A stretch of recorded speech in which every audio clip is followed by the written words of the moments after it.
الحمد للہ رب العالمین والصلاة والسلام علی اشرف الانبیاء والمرسلین وعلی آلہ واصحابہ اجمعین۔ قال اللہ تعالی وتبارک فی القرآن المجید والفرقان الحمید۔ بسم اللہ الرحمن الرحیم۔ والضحی واللیل اذا سجی۔ صدق اللہ مولانا العظیم وصدق رسولہ النبی الکریم الرؤوف الرحیم۔ اللہم نور قلوبنا بالقرآن وزین اخلاقنا بالقرآن وادخلنا الجنة بالقرآن ونجنا من النار بالقرآن۔ قال اللہ تعالی وتبارک فی شان حبیبہ مخبرا وآمرا ان اللہ وملائکتہ یصلون علی النبی یا ایہا الذین آمنوا صلوا علیہ وسلموا تسلیما۔ الصلاة والسلام علیک یا نبی الرحمہ وعلی آلک واصحابک یا رسول الملاحمہ۔ الصلاة والسلام علیک یا رسول اللہ وعلی آلک واصحابک یا محبوب رب العالمین۔ تمام حمد و ثنا، تعریف و توصیف اللہ جل مجدہ الکریم کی ذات بابرکات کے لیے، جو خالق کائنات بھی ہے اور مالک شاشہات بھی۔ اللہ جل وعلا کی حمد و ثنا کے بعد رسول رحمت، شفیع معظم، نبی محتشم، اللہ کے پیارے، امت کے سہارے، رب کے محبوب، دانائے غیوب، مالک رقاب امم، فخر عرب و عجم، والی کون و مکان، سیاہ لا مکان، سید انس و جاں، سرور لالا رخاں، نیر تاباں، سر نشین مہوشاں، ماہ خوباں، شہنشاہ حسینہ، تتمہ دوراں، سرخیل زہرہ جمالاں، جلوہ صبح ازل، نور ذات لم یزل، باعث تکوین عالم، فخر آدم و بنی آدم، نیر بطحا، رازدار ما اوہا، شاہد ما طغا، صاحب علم نشرہ، معصوم آمنہ احمد مجتبیٰ، حضرت محمد مصطفیٰ صلی اللہ علیہ وآلہ وسلم کے حضور ناز میں اپنی عقیدتوں، ارادتوں اور محبتوں کا خراج پیش کرنے کے بعد، عالی مرتبت محتشم سامعین، السلام علیکم ورحمۃ اللہ وبرکاتہ۔ ماہ نور ربیع الاول اپنی تمام توانائیوں کے ساتھ جلوہ گر ہوا جا رہا ہے، اور ہم حضور نبی رحمت صلی اللہ علیہ وآلہ وسلم کے شمائل پر کچھ باتیں آپ کے سامنے رکھنا چاہ رہے ہیں۔ اللہ تعالیٰ کلمات حق زبان پہ جاری فرمائے، اور حضور کے جمال جہاں آرا کی برکتوں سے ہماری روحوں میں نکھار پیدا فرمائے۔ علماء نے لکھا ہے کہ حضور کے حلیہ شریف کو بیان کرنے سے دلوں میں حضور کی محبت پیدا ہوتی ہے، اور سننے والوں کو، بیان کرنے والوں کو حضور کا پیار ملتا ہے، حضور کی محبت ملتی ہے، اور اس کی برکت سے حضور کے دیدار کی دولت بیدار بھی نصیب ہو جاتی ہے۔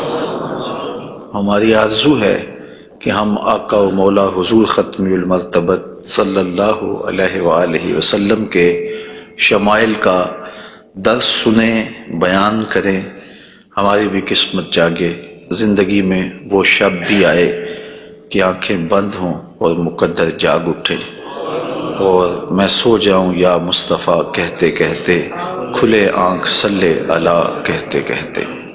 باقی جہاں تک حضور کے شمائل کو بیان کرنے کا حق ہے، وہ کوئی بھی نہیں کر سکتا۔ ہم تو 14 صدیوں کے فاصلے پہ ہیں۔ جن لوگوں نے حضور کو دیکھا، وہ بھی حضور علیہ السلام کا حلیہ بیان کرنے سے اپنے آپ کو قاصر سمجھتے ہیں۔ فرماتے ہیں ہمارے میں طاقت نہیں کہ ہم حضور کا حلیہ بیان فرمائیں۔ چند اصحاب نے حضور کا حلیہ بیان کیا، بلکہ صحابہ ایک دوسرے سے پوچھتے تھے حضور کیسے تھے؟ میاں تم نے نہیں دیکھا؟ کہا دیکھ کر بھی نہیں دیکھا۔ ہمت ہی نہیں تھی کہ حضور کے جمال جہاں آرا کو آنکھ بھر کے دیکھ سکے۔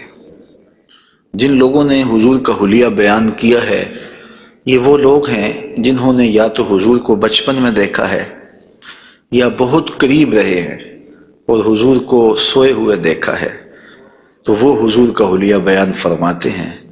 حضرت حسان بن ثابت رضی اللہ تعالی عنہ حضور کا حلیہ بیان فرماتے ہیں، کہتے ہیں کہ میں جو حضور کے شمائل کو تمہارے سامنے رکھتا ہوں تو اس کی وجہ یہ ہے کہ مجھے حضور کو دیکھنے کا ایک طریقہ آ گیا تھا، اور وہ یہ کہ فلما نظرت الی انوارہ فودعت کفی علی عینی خوفا من ذہاب بصری، تو میں اپنی آنکھوں پہ انگلیاں رکھ کے انگلیوں کی اوٹ سے حضور کے چہرے کو دیکھتا تھا کہ حضور کے جلووں کی چمک سے میری آنکھوں کی بینائی نہ جاتی رہے۔ یہ کون کہہ رہے ہیں؟ حضرت حسان بن ثابت رضی اللہ تعالی عنہ۔ اور آپ سارے اچھی طرح جانتے ہیں کہ حضرت حسان بن ثابت شاعر ہیں، اور شاعر حسن دیکھنے میں بڑا دلیر ہوتا ہے، اور وہ جو شاعر ہے اور حسن دیکھنے میں دلیر ہے وہ بھی آنکھوں پہ انگلیاں رکھ کے دیکھ رہا ہے، اور ابھی یہ حسن ظاہر نہیں ہوا۔ امام قرطبی علیہ رحمہ لکھتے ہیں کہ حضور نبی رحمت صلی اللہ علیہ وآلہ وسلم کا حسن ظاہر نہیں ہوا تھا، اور اگر جمال رسول صلی اللہ علیہ وآلہ وسلم کا ظہور ہو جاتا تو کوئی دیکھنے کی تاب ہی نہ رکھتا۔ حضور کے جمال جہاں آرا پر 70,000 بشریت کے پردے رکھے گئے، لیکن اس چھپے ہوئے حسن کو بھی دیکھنے کی تاب نہیں ہے، اور اگر یہ حسن بے نقاب ہوتا تو کیا ہوتا؟ یہی بہتر ہے کہ وہ پردے میں روح پوش رہے، وہ اگر پردہ اٹھا دے تو کسے ہوش رہے۔ حضرت شاہ ولی اللہ محدث دہلوی علیہ رحمہ نے اپنے والد حضرت شاہ عبد الرحیم محدث دہلوی علیہ رحمہ سے روایت کیا ہے کہ میرے والد شاہ عبد الرحیم خواب میں حضور کی زیارت کی، اور یہ بات آپ اچھی طرح جانتے ہیں کہ جس نے حضور کو خواب میں دیکھا اس نے حضور کو ہی دیکھا۔ شیطان خواب میں آ کر بھی حضور کی مثل ہونے کا دعویٰ نہیں کر سکتا۔ تو خواب میں حضور کو دیکھا اور عرض کی یا رسول اللہ صلی اللہ علیہ وسلم، آپ نے فرمایا ہے انا املہ و اخی یوسف اصبہ، میں نمکین حسن والا ہوں اور میرا بھائی یوسف میٹھے حسن والا تھا۔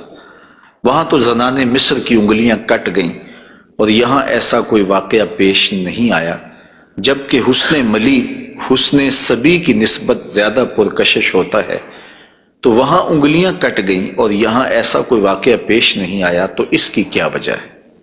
تو حضور نے جو خواب میں جواب دیا وہ حضرت شاہ عبد الرحیم نے بیان فرمایا، اور شاہ ولی اللہ محدث دہلوی علیہ رحمہ نے در سمین میں اس کو لکھا۔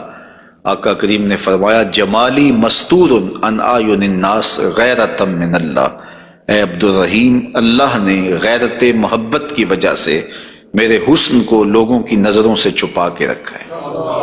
کوئی محب نہیں چاہتا کہ میرا محبوب کوئی دیکھے۔ قتیل شفائی نے کہا تھا نا، اس حد تلک بڑھ گئی ہے بے اعتمادی کہ تجھ کو تجھ سے بھی چھپانا چاہتا ہوں۔ وہ کہتا ہے میری تو آرزو یہ ہے کہ تو آئینہ بھی نہ دیکھے۔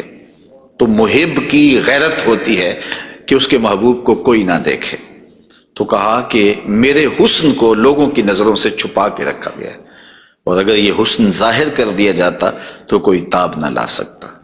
تو یہ چھپے ہوئے حسن کا عالم ہے کہ دیکھنے والوں کو پھر بھی انگلیاں رکھ کے دیکھنا پڑتا ہے، اور اگر یہ بے نقاب ہوتا تو پھر کون تاب لا سکتا؟ مولانا حسن رضا اعلی حضرت کے برادر محترم فرماتے ہیں وہ اگر جلوہ کریں کون تماشائی ہو۔ تو یہ وہ حسن ہے کہ جو تمام کا تمام ظاہر نہیں کیا گیا اور لوگوں کی نگاہوں سے پوشیدہ رکھا گیا، لیکن وہ بشریت کے پردوں کی اوٹ سے چھن چھن کے بھی اس قدر تابہ ہے کہ پوری کائنات کے اندر رنگ اسی حسن کے جھلکتے دکھائی دیتے ہیں، اور ہر طرف اسی کے انوار پھیلے ہوئے نظر آتے ہیں۔ تو حضور کے حسن کا بیان، حضور کے حسن کا ذکر اگرچہ انسانی استطاعت میں نہیں ہے اور اس کے بس میں نہیں ہے، لیکن اس کے باوجود صحابہ کے دور سے لے کر آج تک لوگوں کا یہ محبوب موضوع رہا ہے کہ وہ حضور علیہ السلام کے حسن کا ذکر کر کے اپنے قلب کی تسکین کا ساماں کرتے ہیں۔ علماء نے یہ بھی لکھا ہے کہ جو شخص حضور کے حسن کو بیان کرے لوگوں کے دلوں میں اس کے لیے پیار پیدا ہو جاتا ہے۔ آج ہر شخص چاہتا ہے کہ میں ہر دل عزیز ہو جاؤں، تو یہ سادہ سا نسخہ ہے کہ کائنات میں حضور کے حسن کے تذکرے کیا کرو، دنیا تم سے پیار کرنے لگ جائے گی۔ تم محبوب الخلائق بن جاؤ گے اگر تم اس محبوب دو عالم کے حسن کو لوگوں کی نظروں کے سامنے بیان کرو گے۔ انشاءاللہ حضور کے مختلف اعضاء کے حسن کا ذکر ترتیب وار کیا جائے گا، اور اہل محبت نے اور اصحاب رسول نے اس پر کیا محبتوں کے پھول پیش کیے ہیں۔ یقیناً آپ کے قلوب کو فرحت بھی ہوگی، قرار بھی ملے گا، اور آقا کریم کے حسن دل پذیر اور حسن جاں فضا کی مستیوں میں آپ کھو بھی جائیں گے۔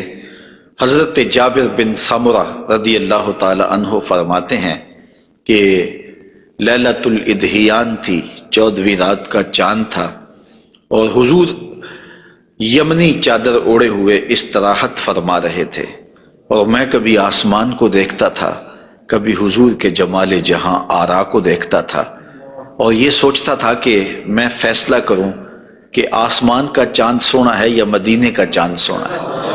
تو حضرت جابر بن سمرہ رضی اللہ تعالیٰ عنہ فرماتے ہیں پھر میں نے فیصلہ کیا فائزہ ہوا احسن عندی من القمر، میں نے کہا آسمان کا چاند نہیں، مدینے کا چاند سونا ہے، چونکہ چاند کی چمک بھی حضور کے در کی خیرات ہے۔ چاند کو، سورج کو، شمس و قمر کو جو روشنیاں دی گئی ہیں وہ حضور کے صدقے سے دی گئی ہیں۔ تو کائنات میں جہاں بھی اجالا ہے، جہاں بھی روشنیاں ہیں، جہاں بھی نور ہے، وہ نور حضور علیہ السلام کا ہی ظہور ہے، اور حضور کا نور ہے کہ جو کسی سے مستعار نہیں لیا ہوا، وہ حضور کا اپنا نور ہے، اپنا حسن ہے۔ علامہ بوصیری علیہ رحمہ نے کتنی خوبصورت بات کہی، منزہ عن شریک فی محاسنہ فجوہر الحسن فیہ غیر منقسم، کہ حضور اپنے محاسن میں، اپنے کمالات میں کسی شریک سے منزہ ہیں، اور آپ کا جوہر حسن جو ہے وہ غیر منقسم ہے۔ تو حضور کا حسن کسی سے مستعار نہیں لیا ہوا، بلکہ پوری کائنات کو جو حسن ملا ہے وہ حضور کی دہلیز کی عطا ہے، حضور کی چوکھٹ کی خیرات ہے۔ تو زمانہ چمک رہا ہے تو حضور کے انوار سے، اور بریلی سے آج بھی آواز آ رہی ہے، چمک تجھ سے پاتے ہیں سب پانے والے، میرا دل بھی چمکا دے چمکانے والے۔ تو ساری روشنیاں اسی دہلیز سے پھوٹتی ہیں، اسی در سے پھوٹتی ہیں، سارے اجالے اسی چوکھٹ سے نکلتے ہیں۔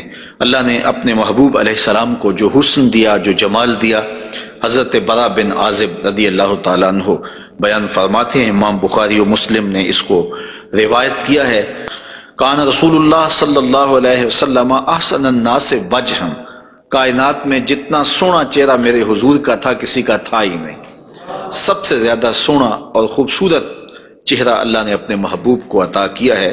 اور حضرت ابو ہریرہ رضی اللہ تعالی عنہ سے معروف روایت ہے جس کو امام ترمذی نے اور باقی محدثین نے روایت کیا ہے، حضور فرماتے ہیں حضرت ابو ہریرہ، ما رأیت شیئا احسن من رسول اللہ صلی اللہ علیہ وسلم، میں نے حضور سے سونا کوئی دیکھا ہی نہیں۔ اور حضرت حسان بن ثابت کہتے ہیں کہ آج تک کسی ماں نے ایسا سونا جنم ہی نہیں دیا، سونا دیکھتے کیسے، کسی ماں نے ایسا جنم ہی نہیں دیا۔ حضرت ابو ہریرہ نے ایک موقع پہ فرمایا کہ کل قمر لیلۃ البدر لم ارا قبلہ ولا بعدہ مثلہ، کیا پوچھتے ہو 14ویں رات کا چمکتا ہوا چاند تھے میرے حضور؟ پھر کہتے ہیں نہیں نہیں نہیں، حضور جیسا نہ پہلے دیکھا ہے نہ بعد میں دیکھا۔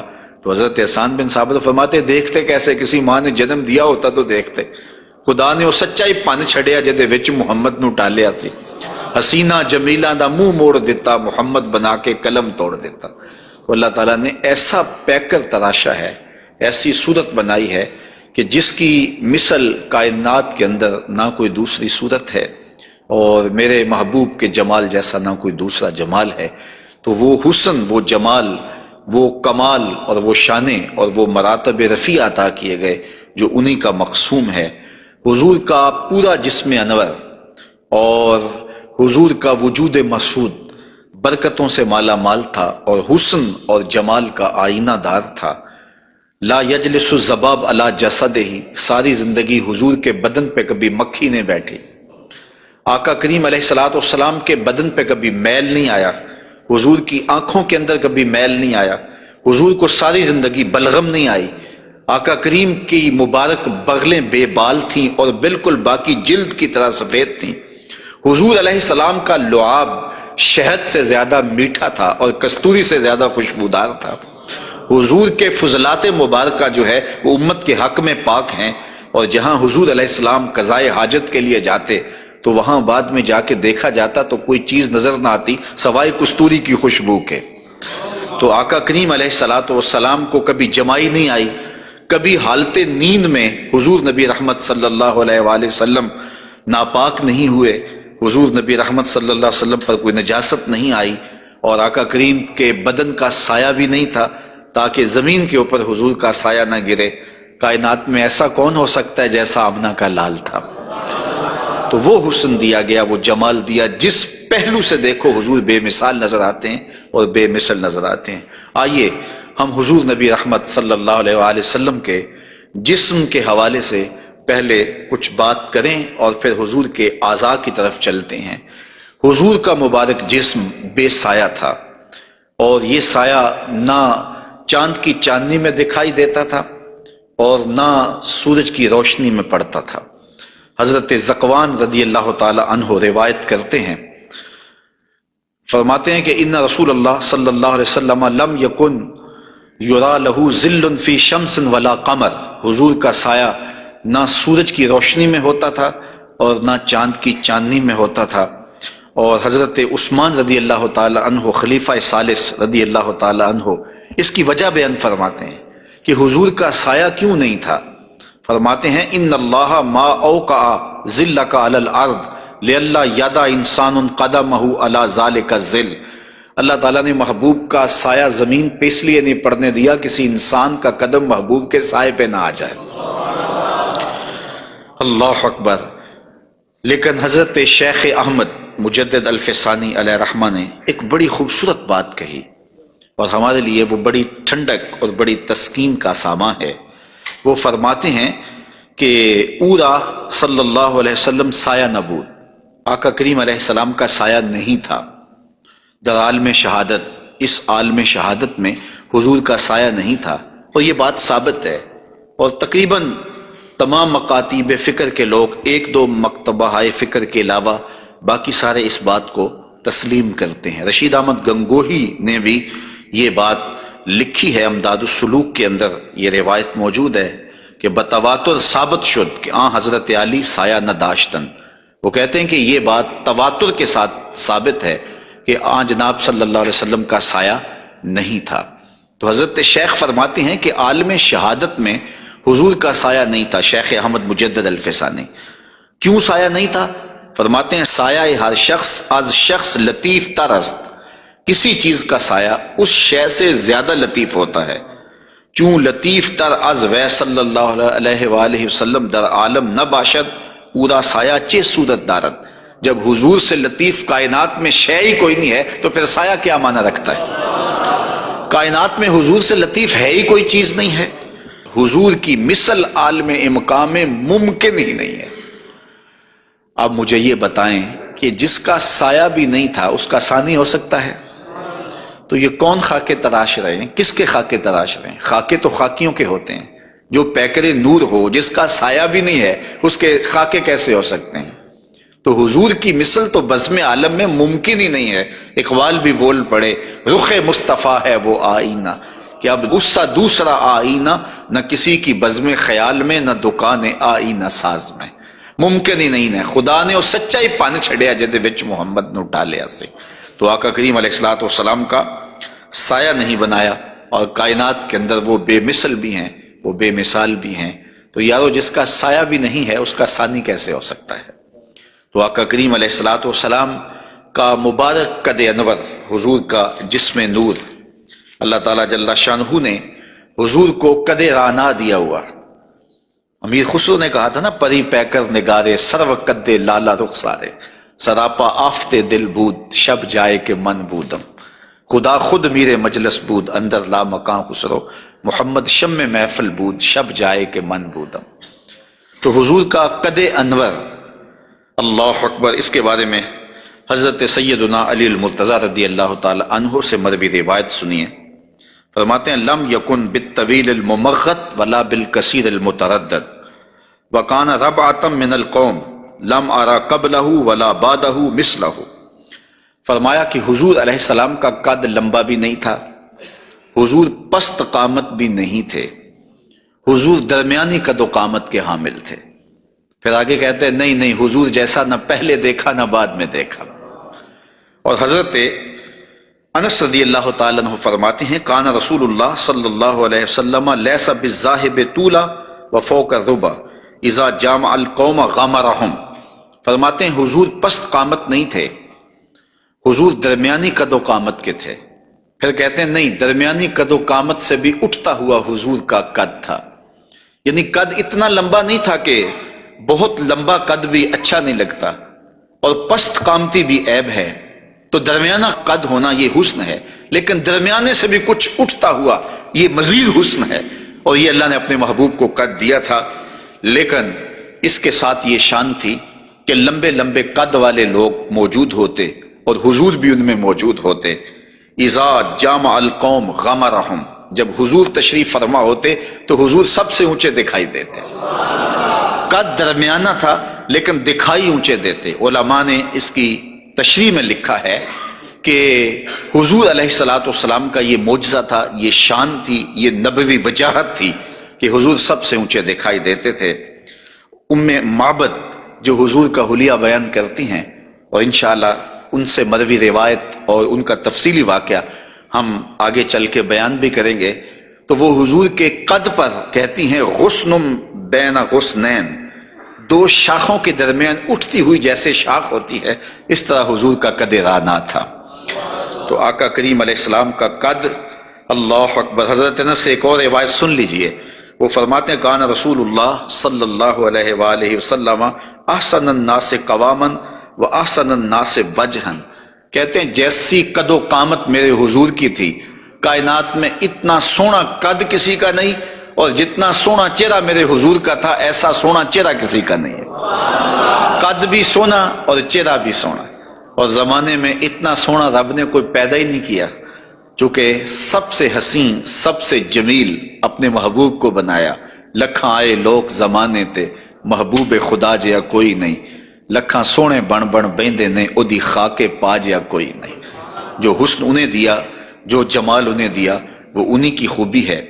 حضور نبی رحمت صلی اللہ علیہ وآلہ وسلم کے قدموں کے حسن کا ذکر کرتے ہیں۔ حضرت نبی رحمت صلی اللہ علیہ وآلہ وسلم کے مبارک قدموں کی جو ہتھیلیاں تھیں وہ پرگوشت تھیں، اور انگلیاں قوی بھی تھیں، مضبوط تھیں اور خوشنما تھیں، اور مبارک تلوے گہرے تھے اور صاف تھے، نرم تھے اور چکنے تھے۔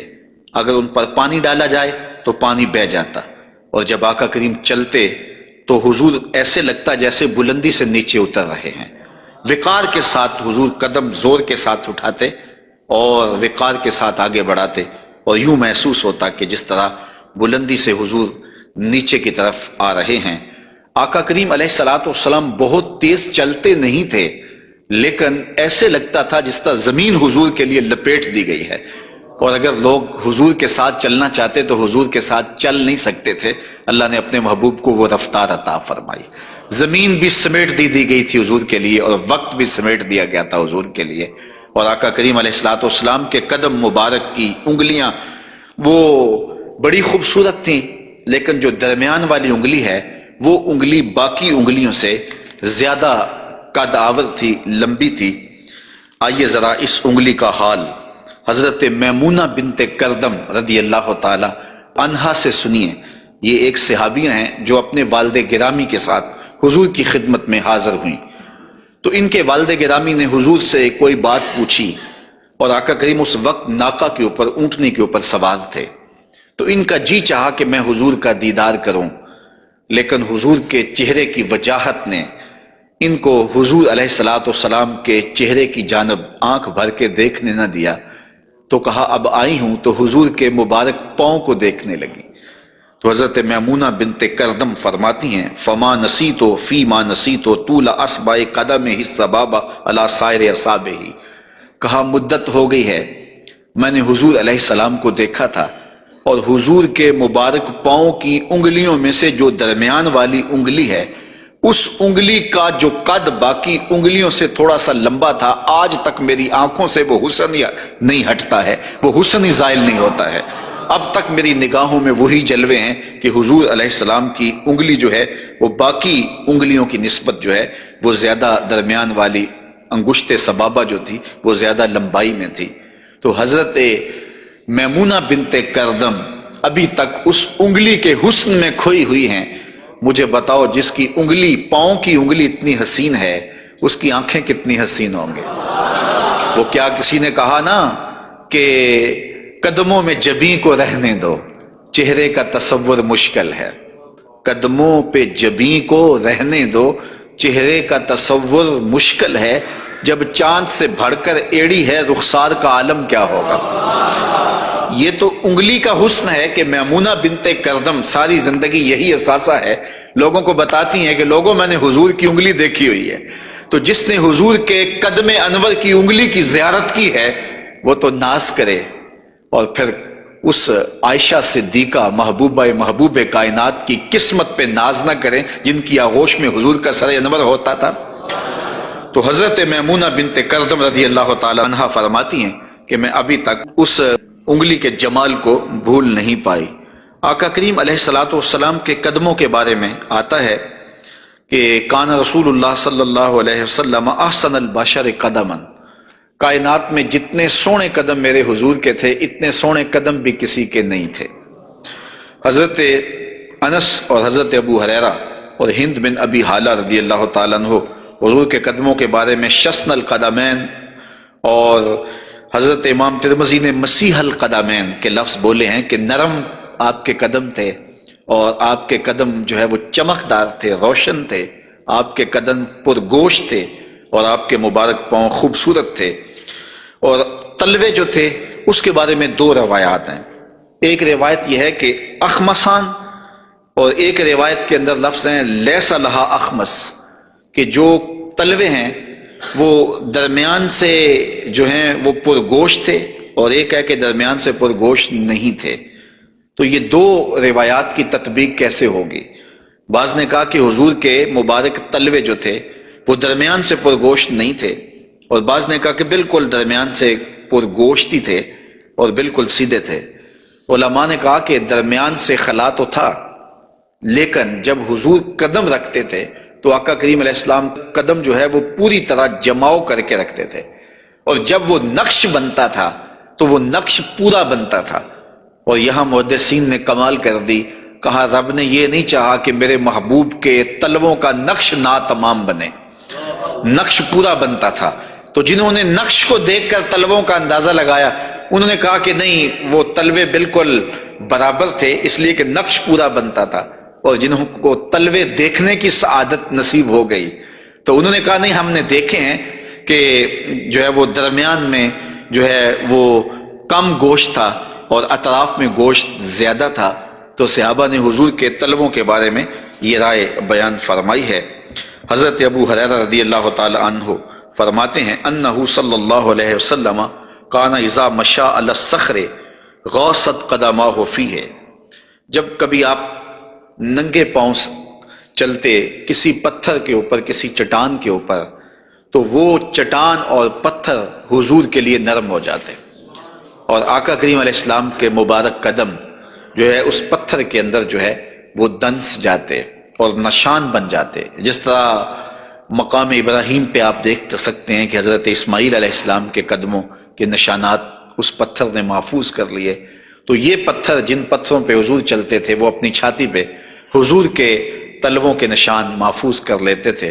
سلطان قاتبائی نے باقاعدہ ایک ایسا پتھر جس پر حضور کے قدموں کے نشانات موجود تھے وہ 20,000 دینار میں اس زمانے میں خریدا، اور خرید کے ساری زندگی اپنے پاس رکھا، اور مرنے سے قبل وصیت کی کہ جب میں مر جاؤں تو یہ پتھر میری قبر کے سرہانے لگانا۔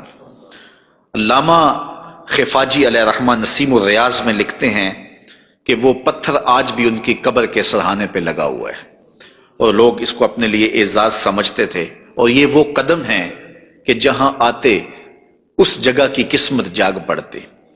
یہ قدم اور یہ مبارک تلوے یہ تو عرش نے بھی چومے ہیں نا۔ اعلی حضرت نے کیا خوب کہا، زہے عزت و اطلاع محمد، کہ ہے عرش حق زیر پائے محمد، کہ عرش حق حضور کے قدموں کے تلے تھا، اور یہ تلوے وہاں عرش الہی پہ لگے ہیں، اور یہ وہی تلوے ہیں جو حضرت جبریل امین کو چومنے کی سعادت بھی ملی ہے۔ جب معراج کی شب حاضر ہوئے تو محبوب استراحت کر رہے تھے، تو جبریل عرض گزار ہوئے کہ محبوب تیرا نبی تو سویا ہے، تو آواز آئی یا جبریلو قبل قدمہ ہے، میرے محبوب کے قدم چوم لے۔ تو جبریل امین نے حضور کے قدم چوم لیے، تو پھر کیا لطف آیا ہوگا۔ کسی نے تصور میں جبریل سے پوچھا کہ حضور کے قدم چومے تھے، تلیاں چومی تھیں، تو بتا کیا کیف ملا؟ تو اس نے زبان حال سے کہا، نہ جنت کی کلیوں میں دیکھا مزہ جو محمد کی تلیوں میں دیکھا۔ حضور علیہ السلام کے مبارک قدم جہاں پڑتے وہاں رحمتیں اور برکتیں ہی نازل ہوتی۔ ذی المجاز کی منڈی میں اپنے چچا کے ساتھ حضرت علی المرتضیٰ رضی اللہ تعالیٰ عنہ کے والد جناب ابو طالب کے ساتھ حضور جا رہے تھے۔ انہوں نے کہا کہ مجھے تو بڑی سخت پیاس لگی ہے، تو آقا کریم علیہ الصلوۃ والسلام نے سواری سے اتر کے زمین پر زور سے اپنا پاؤں مارا، تو جب آپ نے پاؤں مارا تو چشمہ پھوٹ پڑا، اور اپنے چچا سے کہا کہ یہاں پانی پی لیجیے گا۔ اور حضور علیہ الصلوۃ والسلام کی مبارک ایڑیاں جو ہیں ان کے بارے میں ہے کہ وہ کم گوشت تھیں، ان پر زیادہ گوشت نہیں تھا، اور آقا کریم علیہ الصلوۃ والسلام اس ایڑی کو بھی جہاں لگاتے وہاں حالات رحمتوں بھرے ہو جاتے۔ حضرت جابر رضی اللہ تعالی عنہ کا اونٹ تھا، ایک سفر میں وہ حضور کے ساتھ تھے کہ وہ تھک گیا اور اس سے چلا نہیں جاتا۔ حضور کی سواری گزری تو انہوں نے عرض کی، یا رسول اللہ صلی اللہ علیہ وسلم، یہ میرا اونٹ ہے اور تھک گیا ہے، اور میں قافلے کے ساتھ کیسے سفر کر سکتا ہوں؟ تو آقا کریم علیہ السلام نے اپنی ایڑی سے اس کو ٹھوکر لگائی، فناشطا حتی کانا لا یملک زمامہ، وہ اتنا تیز ہوا کہ پھر اس کی باگ سنبھالی نہیں جاتی تھی۔ کچھ عرصے کے بعد حضور حضرت جابر سے پھر ملے، اور حضور نے پوچھا کہ وہ تمہارے اونٹ کا کیا بنا؟ تو انہوں نے کہا بخیرن قد اصابت ہو برکتوں کا، حضور آپ کی برکت کی وجہ سے اب خیر ہی ہو گئی ہے۔ تو وہ تو اب سنبھالا نہیں جاتا ہے اور اتنا سری و رفتار ہو گیا ہے۔ اور یہ بات آپ کبھی بھی بھول نہیں سکتے ہیں کہ حضور احد پہ تشریف لے گئے تھے، تو وہ حضور کے آنے کی خوشی میں جھوم اٹھا تھا، تو حضور نے ایڑی ہی ماری تھی، زور کے ساتھ ایڑی لگاتے ہوئے حضور نے کہا فَضَرَبَهُ بِرِجْلِهِ فَقَالَ اُثْبُتْ، حضور نے کہا کہ اے احد رک جا، تو جھوم رہا ہے جانتا نہیں، فَإِنَّمَا عَلَيْكَ نَبِيٌّ وَصِدِّيقٌ وَشَهِيدَانِ، تیرے اوپر ایک اللہ کا نبی ہے، ایک صدیق ہے اور 2 شہید ہیں۔ اور پھر فوراً اس کا زلزلہ تھم گیا۔ اعلیٰ حضرت بولے، ایک ٹھوکر سے احد کا زلزلہ جاتا رہا، رکھتی ہیں کتنا وقار اللہ اکبر ایڑیاں۔ تو یہ حضور علیہ الصلوۃ والسلام کے مبارک قدم تھے کہ جن کی برکات زمانے کو نصیب ہوئی، اور یہ وہ قدم تھے جنہیں چوم لینا صحابہ اپنے لیے سعادت سمجھتے تھے۔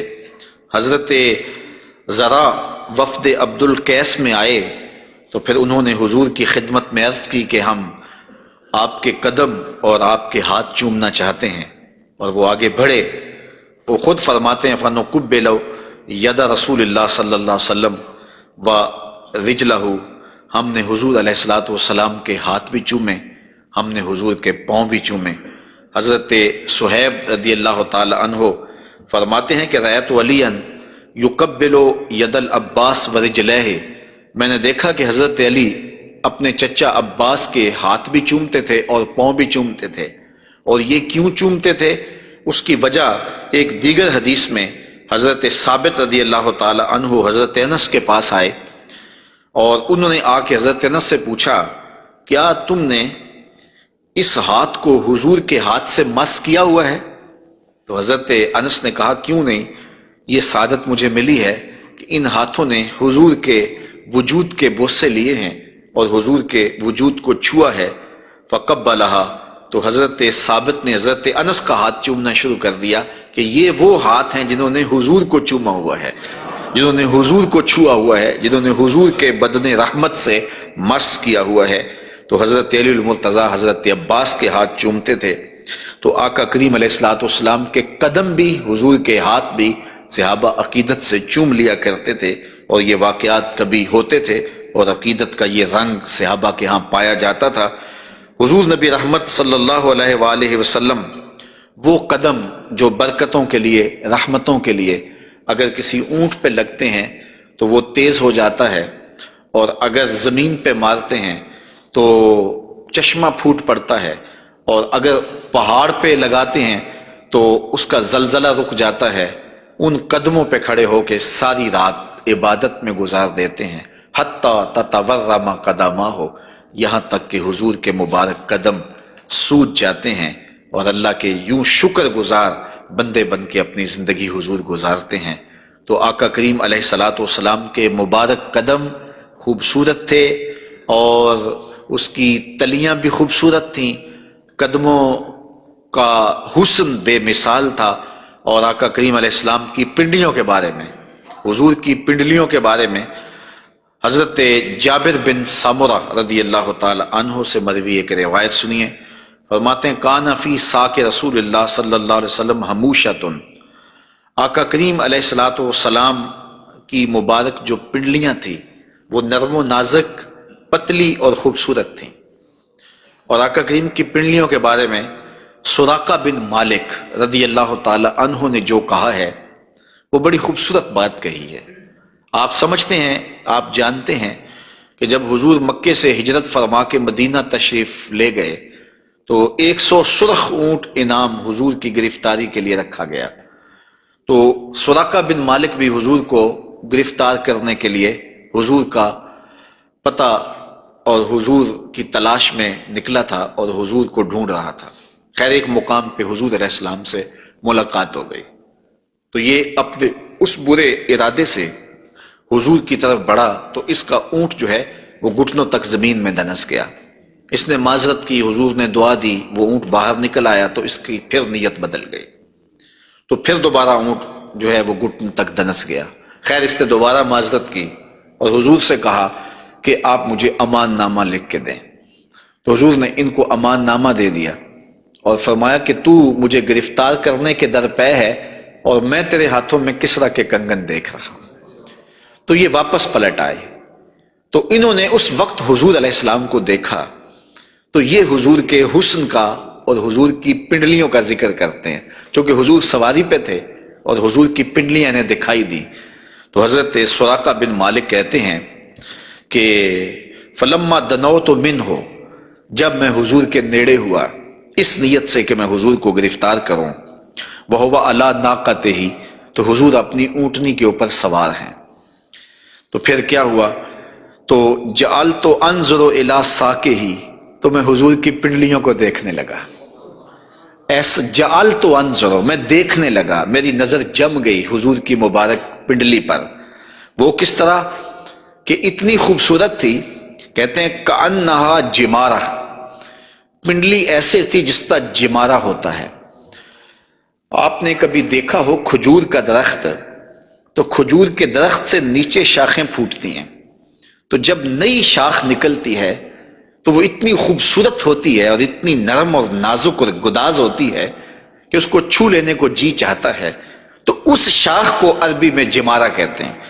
تو وہ کہتے ہیں میں حضور کی پنڈلیوں کا کیا بتاؤں، جس طرح وہ کھجور کی تازہ شاخ نکلتی ہے جس کو دیکھنے سے جی نہیں رچتا، حضور کی پنڈلیاں جمارہ کی طرح تھیں۔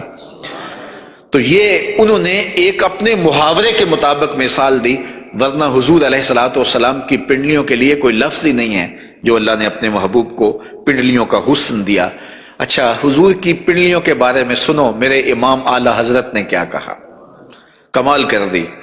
ساک اصل قدم شاخ نخل کرم، اعلی حضرت فرماتے ہیں ساک اصل قدم، جو پنڈلی ہے، جو قدم کی اصل ہے، شاخ نخل کرم، جو کرم کی کھجور ہے، یہ اس کی شاخ ہے۔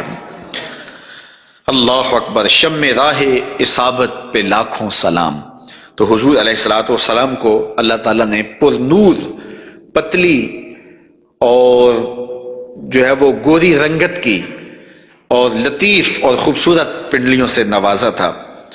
اور حضور کے زانوئے منور کے بارے میں حضرت علی المرتضیٰ رضی اللہ تعالیٰ عنہ فرماتے ہیں دخم الکرادیس، رسول کریم صلی اللہ علیہ وآلہ وسلم کے مبارک زانوئے نور کے بارے میں دخم الکرادیس کے لفظ بھی ہیں، اور دوسری روایت مروی ہے سعد ابن ابی شیبہ سے، اس میں لفظ ہیں کان رسول اللہ صلی اللہ علیہ وسلم جلیل المشاش، آقا کریم علیہ الصلوۃ والسلام کے زانو مبارک مضبوط تھے، پرگوشت تھے اور خوبصورت تھے۔ اور اعلیٰ حضرت یہاں بھی اپنی محبت کا اظہار کیے بغیر نہیں رہ سکے، فرماتے ہیں انبیاء طے کریں زانو ان کے حضور، انبیاء طے کریں زانو ان کے حضور، زانوؤں کی وجاہت پہ لاکھوں سلام۔ یہ وہ زانو ہے جہاں نبی بھی زانو طے کرے، یہ وہ شان ہے ان زانوؤں کی۔ حضور نبی رحمت صلی اللہ علیہ وآلہ وسلم کے مبارک قد انور کے فضائل بھی آپ نے سنے، حضور نبی رحمت صلی اللہ علیہ وآلہ وسلم کی پنڈلیوں کا تذکرہ بھی سنا، حضور کے پائے نور کی باتیں بھی آپ نے سنی، اور اب آقا کریم علیہ الصلوۃ والسلام کے بطن اقدس اور حضور علیہ الصلوۃ والسلام کے پہلوؤں کا ذکر آپ کے سامنے کیا جاتا ہے۔ لیکن اگر آپ چاہیں تو ایک چائے میں بھی پی لوں اور ایک آپ بھی پی لیں۔